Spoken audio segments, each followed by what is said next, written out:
Hello, Squirrel Tribe 2.0. How's everybody doing, my dudes? It is Tuesday. It is Tuesday because yesterday was Monday, Mimosa Monday. That was a fun one. Tomorrow is Wednesday. We leave to go out of town again.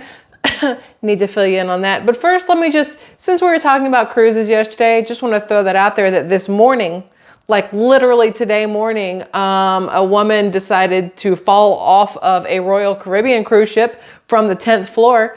And for those of you who don't know how high the 10th floor is, I do. I was on the 10th floor of the Carnival Paradise cruise just last week.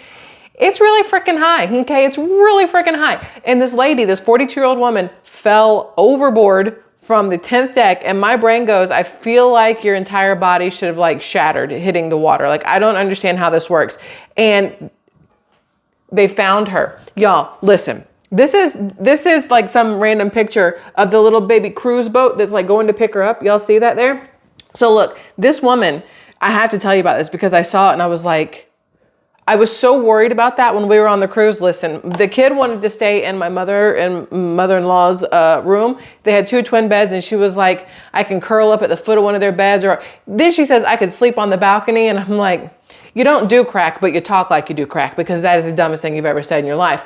So she wanted to stay with them, but I was like, no. I said, I trust you immensely. I obviously trust my mother and my mother-in-law more than anything. However, no, because the one time you decide to go out onto the balcony is the one time some aggressive wind comes by and like picks you up and flings you overboard, or your dumbass decides you want to try to look around a corner and something, and then like the boat hits that one massive wave where everything jumps and then you fall overboard, because my brain plays the what if game, especially when it comes to my child. So I wouldn't allow her to stay just because I needed to have my eyes on her like basically the whole time, right? So I was actually worried about it getting on the boat. I was like, what happens if you fall off this boat? And then when we got there, I was like, oh, it's not that easy to fall off a boat. Like the ledges are high enough that unless you're, an NBA player, you're not going to have the easy ability of falling over. Like, you have to work to fall over the edge of the boat is what I have realized.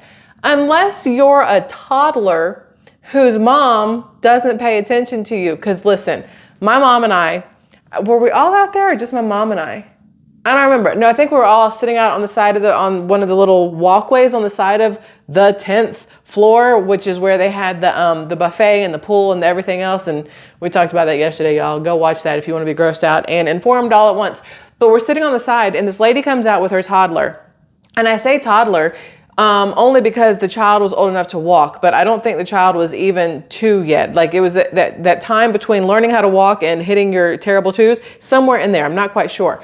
But the mom decided to sit down over here and let the kid like chase a ball like it was a puppy, I guess. I don't know. But then the kid would walk or go running towards the railing. And there's like this much gap between each rail. Like, there's enough gap that if you're a tiny child, you could slide through. Now, I'm gonna sound like a complete a-hole when I say this. That kid had a really big head, like Megamind. Like, what's his name? Megamind? Is that his name? I don't think he would have fit through the slats. His head was abnormally huge. But other children might have been able to literally crawl through these things. So I can see how a child overboard could be a terrifying prospect for people. There was no mesh on these things. I could have put my whole foot out there and lost a sandal at any point in time, which is why I didn't do it, because I would have lost a sandal and then been pissed. So I can understand how something small can go through the little lines of that. Why does my brain just decide to give up on me the second I hit record? So through the slats, that's not the right word, but we're going with it. But the railings are up high enough that they were like rib height on me. There's more below the ribs than there is above the ribs. I'm top heavy, but I'm not like top heavy. You know what I mean? So even I going over, you would have had to either play a gotcha where you picked me up by my ankles and flipped me, or I would have had to been standing on something to fall over. So this woman, this 42-year-old, this is a 42-year-old woman narrowly escaped after falling overboard from the 10th deck of the Royal Caribbean's Mariner of the Seas cruise ship earlier this morning, today, okay? Passengers aboard the vessel watched in suspense from their balconies as crews executed a water rescue operation, bringing the fortunate woman to safety within 45 minutes. Within 45 minutes. My very first thought was, could I tread water for 45 minutes while also panicking that there was like an entire family of sharks below me that were just going to start nibbling on my toes and work their way up slowly? So it was like the most painstaking way to die humanly possible. That's what my brain would have done. To tread water for 45 minutes. And then my brain was like, well, was she just like ridiculously drunk? Like, how do you fall off of a 10th floor cruise ship? Like, were you drunk? Then I thought, well, did she have a seizure? Did she have some medical condition that made her fall over? I don't know how it would have made her jump so that she could actually go over, but whatever. Was she pushed? Was this her husband's way of saying, I want a divorce? Like, was this her kid's way of saying, I need what's in the will? Like, what was this? We don't have those answers yet, just so we know. I could not tread water for 45 minutes. I have decided I'm going to attempt it in the shallow end so that if I can't do it, I can just put my feet down and stand up and it'll be fine. I won't actually accidentally drown while trying to prove that I can tread water for 45 minutes. But it says here, the incident unfolded as the cruise ship was en route to Williamstad, Curacao. I don't know how to say this word.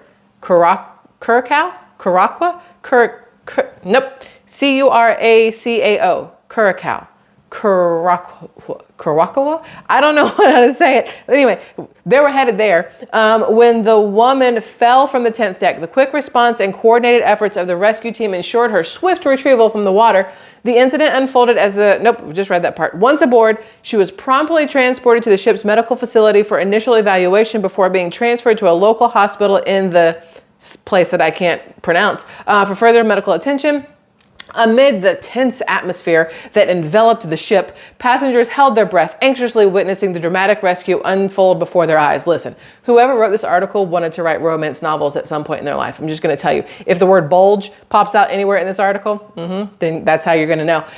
It's like the whole mood, even the cruise director you could tell that it was very somber for a brief time, remarked Matthew Kuhn, a cruise passenger. When they found her, people were relieved. I think everyone. You could feel that there was a sense of relief on the cruise.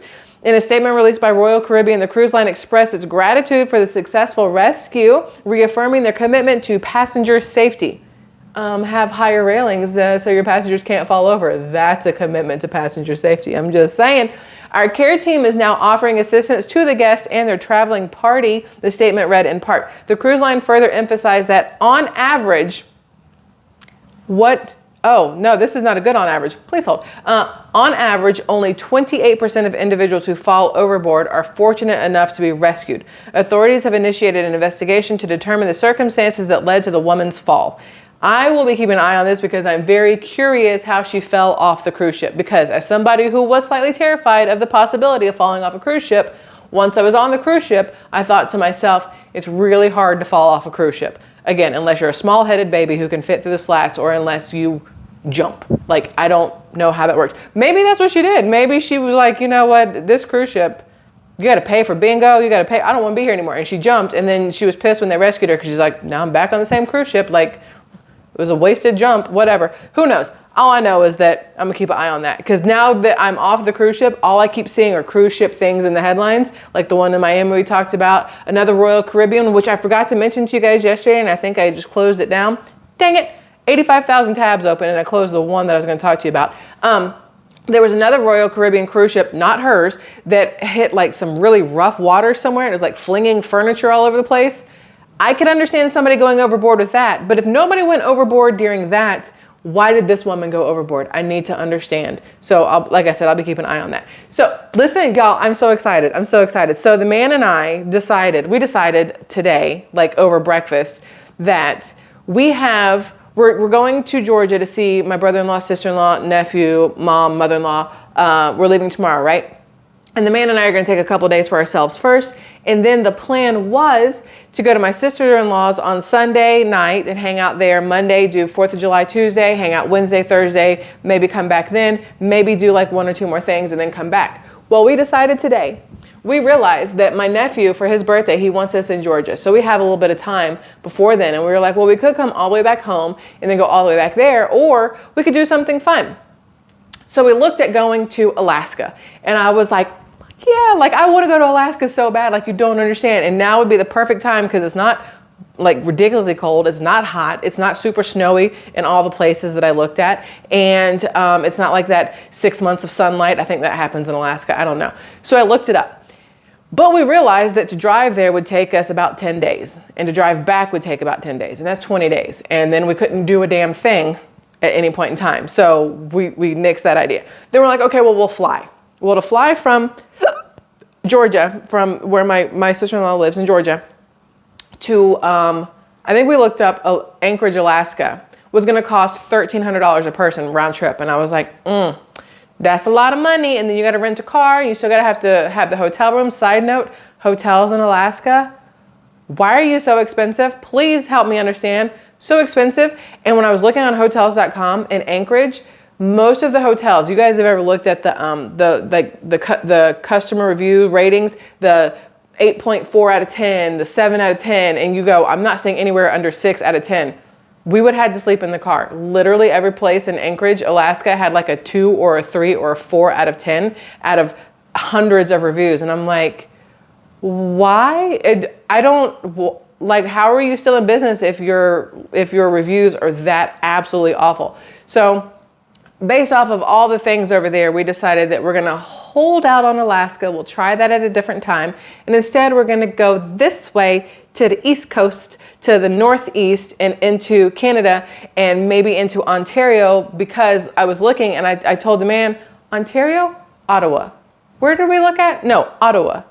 Y'all, Ottawa? Is that how you say it? Crap, now I gotta pull up my computer again. I can't remember where we looked. There's a lot of really cool places. And is it this one? Is it this one? Look, do you understand? I want to go to Juneau so bad so I can go whale watching. Like, I pulled up what to do in Alaska and I pulled up like different cities, and in Juneau it's like go whale watching, and I was like, yes, please. And then there was the Kenai Fjords National Park Glacier and Wildlife Cruise. Hello, yes. But then you start looking and you're like, well, that's $600 for 3 of us. That's $500 for 3 of us. And it becomes so incredibly expensive. And since I don't know anything about Alaska, it's not like I can just map out where we can drive and walk ourselves, because I have no idea. Also, I don't really feel like getting eaten by a bear in Alaska. I feel like that's where a bear would eat you. Out of anywhere, it'd be Alaska. And I don't want that to happen. I would like to go somehow catch a salmon with my hands. I feel like I could do it. Just, straight up girl power it and just salmon catching. I don't think that's going to happen either.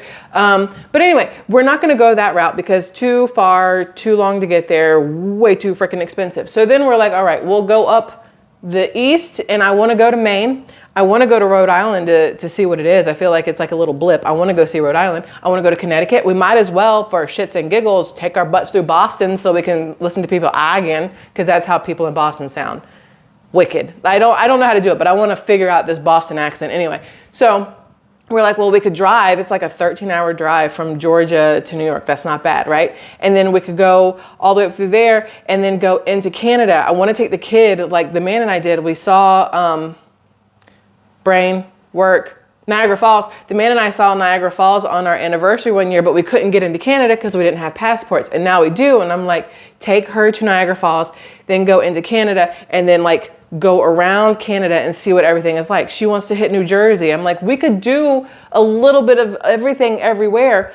But then it's like, okay, well, you're not going to use the van this time. And if you drive, then you have to stay at hotels and stuff, and it's really expensive. So now we're trying to figure out how to do this. I just renewed my KOA campgrounds. It's like $36 for the whole year to have the membership.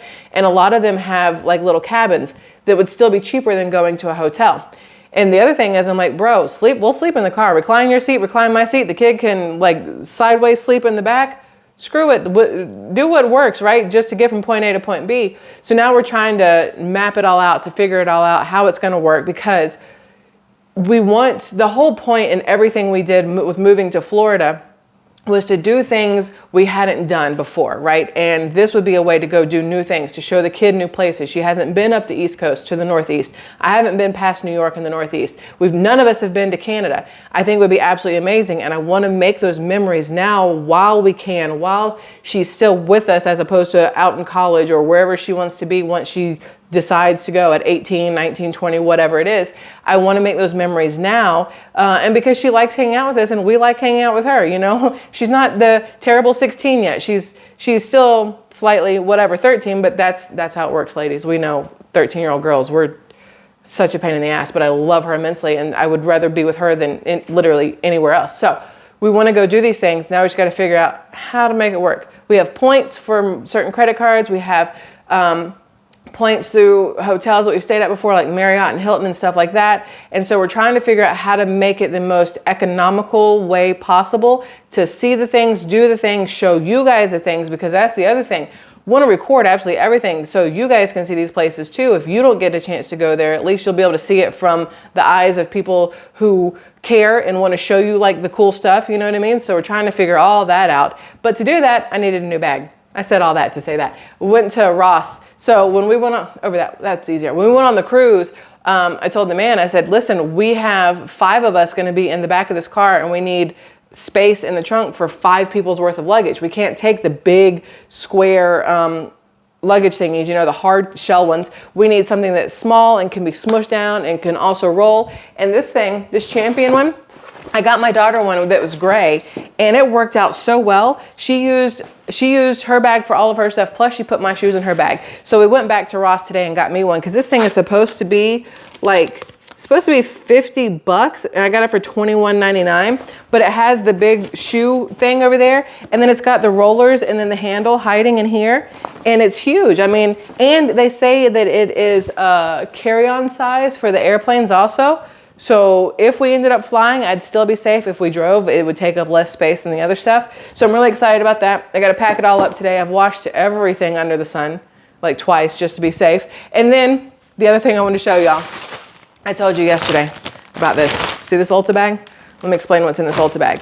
We've had this conversation before, ladies. Fellas, you've been here for it, but I don't think any of you actually gave your input. We talked about how shaving sucks, ladies, especially when you live at the beach and you're expected to put on shorts and bikinis and bathing suits and one pieces and whatnots, and you know, you got the hair in the places, the unmentionables and whatnots. And I have not found a wax person here yet.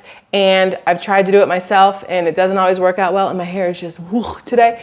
Normally the man would help me because we're real close like that. But I wanted to find a better way to do it than like the strips that you can get at like Target and Walmart and stuff. Those little, like the Nair, there's like the Nair stuff. There's Nads, which is just funny. And then there's like all these other brands where you can get like the pre-waxed strips and you put it on and you pull, right? Well, that always leaves like the bikini line, for me at least, with little red bumps, and it's not attractive and I'm not a fan. And I told you guys about that. And a lot of you were like, go get sugar wax, get some sugar wax. So I went and got some sugar wax. Just so you know, it's called a sugar dough, and it says pits to pubes. I thought it said something else the first time and I was like, y'all misspelled it, but that's a B, just so we're all aware. Pits to pubes, okay? So the kid and I went to Ulta because she wanted to get some Not Your Mother's hair stuff, the curl line, like the conditioner and the shampoo and like the spray thing. And so we're walking around and looking, and I saw this box and I liked the colors. What caught my eye was the color, and then the little clear thing here, just the packaging of it caught my eye. So I pick it up and I turn it over to the back, and the ingredients: sugar, water, citric acid. Now I know there's a lot of people out there who can't do citric acid, but I'm not ingesting it, so I feel like it's a little bit different. But this one on the back, it may not matter to some people, but I'm very fond of this. Female owned, black owned, cruelty free, ethically sourced, made in the USA. I liked every single thing about this. The female owned, because I'm a woman and I want my daughter to also see that women can do things.